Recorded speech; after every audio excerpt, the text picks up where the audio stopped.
When a major cheating scandal is exposed in the SDSE exams, a group of students is called in to explain their unbelievably high scores. One of them is Lynn, the smartest student in her class and a math genius with multiple competition wins.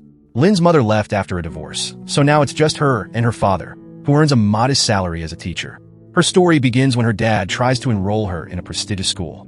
But Lynn doesn't want to go. The fees and other expenses are too high, and she doesn't want to burden her father. However, during the admission process, Lynn impresses the principal by calculating all the costs in her head. Shocked by her talent, the principal offers her a scholarship, which she gladly accepts. While getting her student ID photo taken, Lynn meets Grace, a rich, outgoing girl who dreams of becoming an actress. Unlike others, Grace doesn't mind Lynn's nerdy personality, and they quickly become close friends. Grace has always managed to scrape by in school, but things take a turn when the school announces a new rule. Students must maintain at least a 3.2 GPA. Panicked and afraid of disappointing her parents, Grace begs Lynn to tutor her. Lynn hesitates, but eventually agrees. On the exam day, Lynn tries to encourage Grace, reminding her that they've practiced these problems. But as soon as the test begins, it's clear Grace is completely lost. Lynn, on the other hand, finishes her paper with ease, but she can't shake the feeling of worry for her struggling friend. If Grace fails, Lynn will lose the first real friend she ever had. Determined to help, she quickly comes up with a plan. She writes the correct answers on an eraser, slips off her shoe, and drops the eraser inside. Then, she kicks the shoe back to Grace, who does the same in return. But Grace kicks too hard, and the shoe lands right in the middle of the classroom. Thinking fast, Lynn stands up, steps on the shoe as she walks, and smoothly hands in her finished test. Problem solved. Grace uses the eraser and passes with an impressive 3.87 GPA. To celebrate, she invites Lynn to her house for a pool party, where they're joined by her rich boyfriend Pat. As they chat, Grace excitedly shares how Lynn helped her during the test. Pat, seeing an opportunity, makes Lynn an offer. He'll pay her a huge amount of money to help him and his friends cheat on all their exams. At first, Lynn refuses, saying she doesn't need the money. But then Pat drops a bombshell. Even with a scholarship, her father is still struggling to pay admin fees. That night, Lynn checks her father's desk and finds the paperwork confirming it. He's paying a lot of money despite his small teacher salary. Tears fill her eyes. Later, while playing the piano, she asks her father why he sent her to such an expensive school. He simply says he wants her to have better opportunities and maybe even study abroad. When she tells him she was happier in her old school, he brushes it off. After he goes to bed, Lynn continues playing, and suddenly, an idea strikes her. Her fingers can be used for signaling answers. The next day, she accepts Pat's offer and teaches the group how to cheat without getting caught. Since the test is multiple choice, she assigns each answer choice to a different hand movement. The students only need to memorize the signals.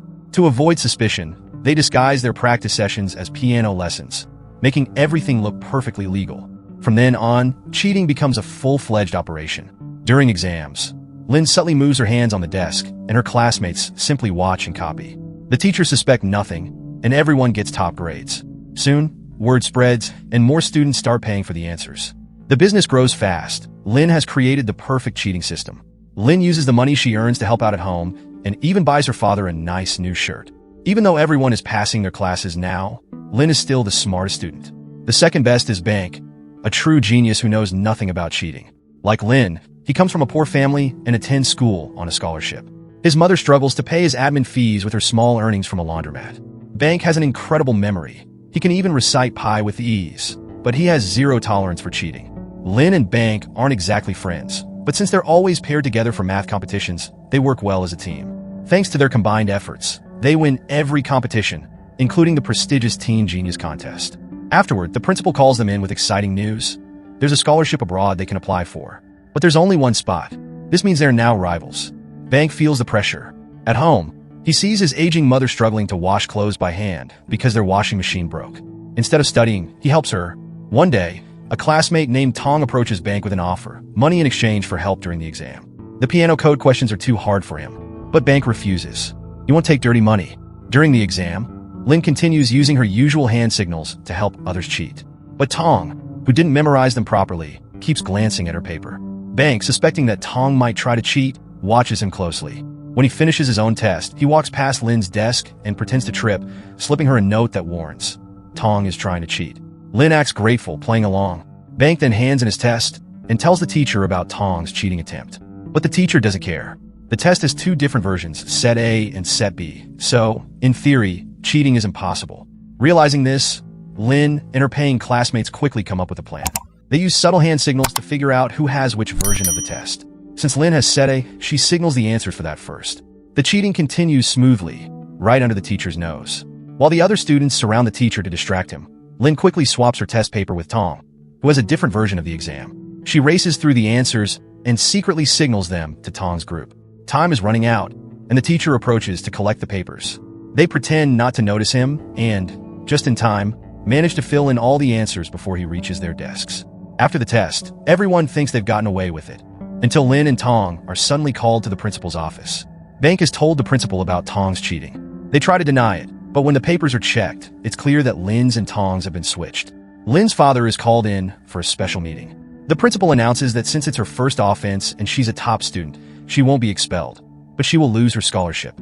Furious, Lynn fires back, accusing the school of being just as dishonest by charging her father extra fees when she was supposed to be on a scholarship. The principal, even more enraged, punishes her further by revoking her chance to apply for an international scholarship. With Lynn out of the way, Bank is now the top candidate, but instead of feeling victorious, he feels guilty for winning unfairly. At home, Lynn's father is deeply disappointed. He refuses to wear the shirt she once gave him, showing his disapproval without saying a word.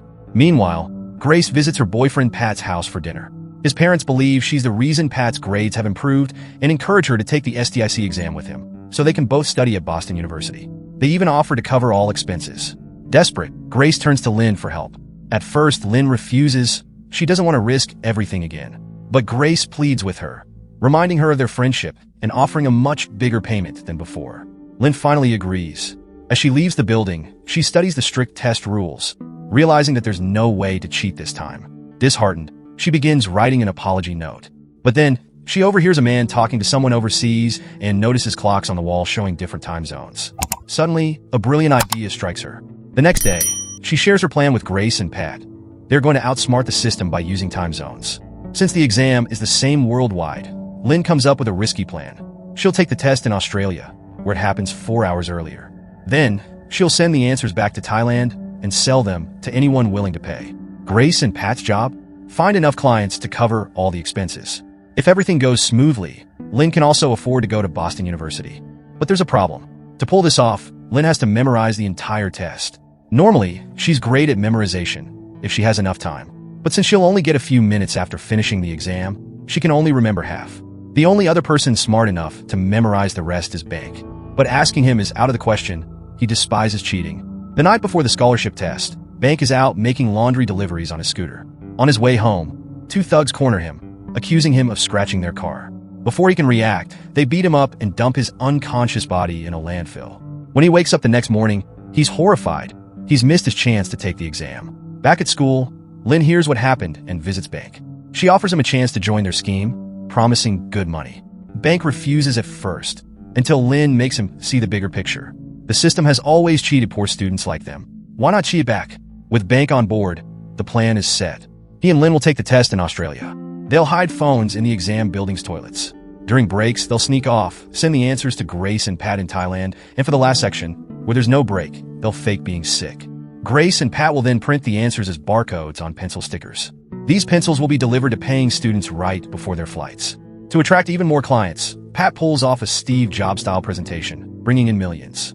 Meanwhile, Grace fakes official paperwork, and Lynn tricks her dad into signing it by claiming she's joining an Australian branch of Teen Genius. Now, she can travel without an adult. As the test day nears, Lynn and Bank train relentlessly, taking practice exams, running to the bathroom, and texting answers, until they perfected their memory skills. The day before the exam, the group rehearses their fake tears and excuses, just in case they get caught. When it's Pat's turn, he arrogantly says he doesn't even know Bank, calling him a loser who woke up in a landfill. Furious, Bank lunges at Pat, ready to beat him up, but the girls quickly pull them apart. That's when Bank realizes something chilling. He never told anyone about the landfill. This means Pat must have paid those thugs to attack him, making sure he missed the test so he'd have no choice but to help them. Disgusted, Bank walks out, quitting the plan, but as he steps onto the street, he spots a laundromat ad and wonders, can he really live an honest, small life forever? Meanwhile, Lynn, equally sickened by what happened, also decides to back out. Grace insists she had no idea about Pat's setup and begs Lynn not to hate her, saying their friendship means everything to her. Later, Lynn goes looking for Bank and finds him with a surprising decision. He's rejoining the group. If he already got beaten up and lost a shot, he might as well get paid for it. Lin refuses to help, but Bank plays his final card. It was her idea to get him involved in the first place, so she should take responsibility and fix it. With no choice left, Lin agrees. A few hours later, they board a plane to Sydney. The flight is silent and awkward, but once they arrive, they finally make peace and even snap a selfie together. The morning of the exam, they hide their phones in the bathrooms before heading to the classroom. The first half of the test goes smoothly, giving them time to memorize answers. When the first break comes, they rush to the bathrooms to type out the solutions. Just before sending them, Bank suddenly demands more money. Pat is furious and refuses at first, but Bank reminds him. He took a beating for this scam. He deserves compensation. Reluctantly, Pat transfers half the money, promising the rest after the test. Satisfied, Bank finally sends the answers. Lin and Bank return to the classroom and breeze through the second half of the test. But during the next break, things start to go wrong. Bank rushes to his stall, but his mind goes blank for a moment. He finally remembers the answers and sends them, but he's taken too long. The inspecting officer notices and knocks on the door. Panicked, Bank accidentally breaks the toilet lid.